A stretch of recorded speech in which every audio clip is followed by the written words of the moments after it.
আসসালামু আলাইকুম রহমতুল্লাহ। কেমন আছেন সবাই? আশা করি আল্লাহর রহমতে সবাই ভালো আছেন, সুস্থ আছেন এবং নিরাপদে আছেন। তো সবাইকে আজকের ভিডিওতে স্বাগত জানাচ্ছি। আজকে এনটিএসসির খুবই গুরুত্বপূর্ণ বিষয় নিয়ে আলোচনা করব। এইটা হচ্ছে ১ থেকে ১৮তম যারা আছেন সবার জন্যই খুবই গুরুত্বপূর্ণ। তো ভিডিওটা যারা প্লে করছেন সবার কাছে রিকোয়েস্ট সম্পূর্ণ দেখবেন। আর যারা আমার চ্যানেলে নতুন প্লিজ চ্যানেল সাবস্ক্রাইব করে পাশে বেল আইকনে ক্লিক করে দিবেন। তো মাত্র ২ দিন আগে আমরা একটা সংবাদ জানিয়েছিলাম বা আপনারা সবাই জানেন যে ১ থেকে ১২তম নিবন্ধনধারী যারা আছে তারা আন্দোলন করছিলেন রাজপথে তাদের নিয়োগের জন্য এবং সেই আন্দোলনের পরিপ্রেক্ষিতে হচ্ছে তাদের সাথে সচিব মহোদয় দেখা করেছেন। তাদেরকে ডেকে নিয়ে তাদের সাথে সাক্ষাৎ করেছেন এবং তাদেরকে একটা আশ্বাস দেওয়া হয়েছে যে তাদেরকে নিয়োগ দেওয়ার বিশেষ একটা গণবিজ্ঞপ্তি দিয়ে তাদেরকে নিয়োগ দেওয়ার একটা আশ্বাস দেওয়া হয়েছিল। এবং সেটা আগামী সপ্তাহের ১ম দিকে এই সম্পর্কে আপডেট জানতেও তাদেরকে বলা হয়েছিল। কিন্তু এখন কথা হচ্ছে এই যে ১ থেকে ১২তমদের নিয়োগের একটা আশ্বাস দেওয়ার পরে ১৮তম যারা আসবেন, হবু ১৮তম যারা আছেন, যারা এখন ভাইবা দিচ্ছেন, যে সকল ভাইবা প্রার্থীরা নিবন্ধিত হওয়ার জন্য, তারা আজকে একটি মানে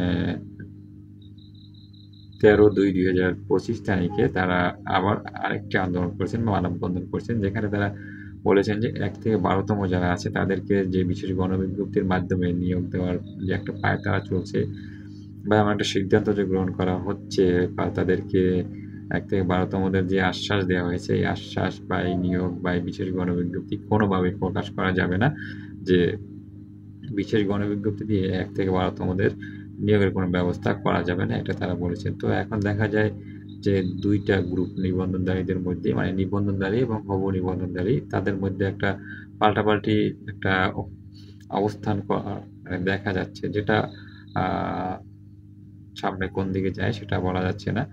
তবে বিষয় হচ্ছে যে ১ থেকে ১২তম যারা আছে তাদেরকে যে সবাইকেই নিয়োগ দিবে, যে নিয়োগের কথা বলা হয়েছে, বিশেষ গণবিজ্ঞপ্তির কথা, সেটা যে ১ থেকে ১২তম যারা আছে এখন পর্যন্ত চাকরি পায় নাই, তাদের সবাইকে যে নিয়োগ দিবে এমন কোনো কথা বলা হয় নাই। বলা হয়েছে তাদেরকে বিশেষ গণবিজ্ঞপ্তির মাধ্যমে নিয়োগের সুপারিশ করা হবে। এখানে এমনও হতে পারে যারা আন্দোলনে গিয়েছিলেন, এমন একটা লিস্ট কিন্তু তাদের কাছে আছে যারা আন্দোলনে গিয়েছিলেন, তাদেরকে নিয়োগ দেওয়া হবে। অথবা এখান থেকে বয়সের একটা বিষয় বিবেচনা করা হবে যে এই বয়সের মধ্যে যারা আছে তাদেরকে নিয়োগ দেওয়া হবে বা এরকম একটা কিছু আসতে পারে যদি এই বিশেষ গণবিজ্ঞপ্তি আসে। এই আশ্বাস দেওয়া মানেই কিন্তু গণবিজ্ঞপ্তি চলে আসে না। আশ্বাস দেওয়া, এর আগেও এরকম আশ্বাস দেওয়া হয়েছিল। তো এবারও আশ্বাস দেওয়া হয়েছে। এটা মানে এই নয় যে বিশেষ গণবিজ্ঞপ্তি চলে আসছে বা ১ থেকে ১২তম যারা আছে তারা নিয়োগ পেয়ে যাচ্ছে।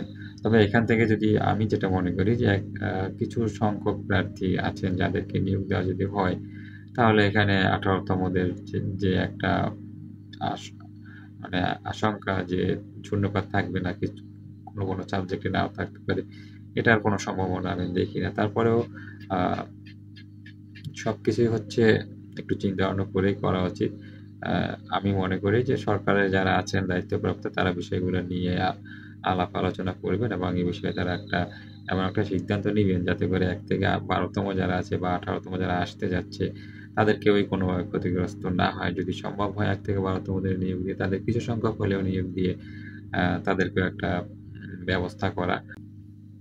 তো এইসব বিষয়ের আগে আরেকটি কথা বলি যে ১৮তম যারা আছে, ১৮তম নিবন্ধন প্রত্যাশী যারা এখন ভাইবা দিচ্ছেন, আপনাদের আরো কিছু বিষয়ে সবচেয়ে মূল যে বিষয়টা আপনাদের সেটা হচ্ছে এই যে আমি এর আগে অনেক বলেছি যে আ এই যে ভাইবার যে বিষয়টা আছে, যেভাবে হচ্ছে ভাইবা আ ধীর গতিতে, এই ধীর গতির বিষয়ে আপনাদের আগেই প্রতিবাদ করা উচিত ছিল।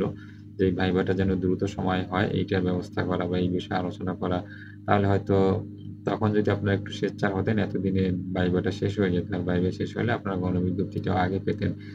তো গণবিজ্ঞপ্তিটা যদি আপনারা আগে পেয়ে যেতেন তাহলে দেখা যায় যে এই ১ থেকে ১২তম নিবন্ধনধারীদের যে আন্দোলন বা তাদের যে বিশেষ গণবিজ্ঞপ্তির কথা বলা হয়েছে এর আগেই কিন্তু আপনাদের গণবিজ্ঞপ্তিতে আসতে পারত যদি এই উম ভাইবাটা একটু তাড়াতাড়ি হতো। ভাইবাটা যদি আ ৩ মাস ৪ মাসের মধ্যেও হতো তাহলে কিন্তু এতদিনে গণবিজ্ঞপ্তি চলে আসতো, বিশেষ গণবিজ্ঞপ্তি। যেহেতু এটা হয় নাই বা আপনারা ওই সময় আরো যে জোরালো একটা আন্দোলন করা বা জোরালো একটা কর্মসূচি দেওয়া সেটা দিতে পারেন নাই। যার কারণে ভাইবাটা এখনো চলছে। আরো হচ্ছে এখন ফেব্রুয়ারি মাস, মার্চ, এপ্রিল আরো ২ মাস, ২ থেকে ২.৫ মাস আরো চলবে। তো তারপরে হচ্ছে গণবিজ্ঞপ্তি আসবে। তো যাই হোক এটা নিয়ে আপনাদের আরো আগেই ভাবা উচিত ছিল যে আ এই যে ভাইবার বোর্ড বাড়িয়ে ভাইবাটা দ্রুত সময়ে নেওয়ার জন্য একটা চাপ দেওয়া এনটিএসসির উপরে। তো যাই হোক সম্মানিত ভিউয়ার্স যারা ১ থেকে ১২ তম আছেন যারা এবং যারা আগামীতে ১৮ তম যারা আসতেছেন, সবার জন্যই আমার শুভকামনা। প্রত্যেকটা নিবন্ধনধারীর জন্য চাকরি হয়। সামনে যারা আসবেন তাদের জন্য পাস করার পরে বেকার থাকতে না হয়। একটা গণবিজ্ঞপ্তি আসলেই তারা যাতে প্রত্যেকে চাকরির সুযোগ পায়। এই বিষয়গুলো আমি সবসময় চাই। এটা আমি সবসময়ই চাই। তো এই চাওয়া পাওয়া ব্যক্ত করে আজকের মতো ভিডিও শেষ করছি। সবাই ভালো থাকেন, সুস্থ থাকেন এবং নিরাপদে থাকেন এই প্রত্যাশা। আল্লাহ হাফেজ।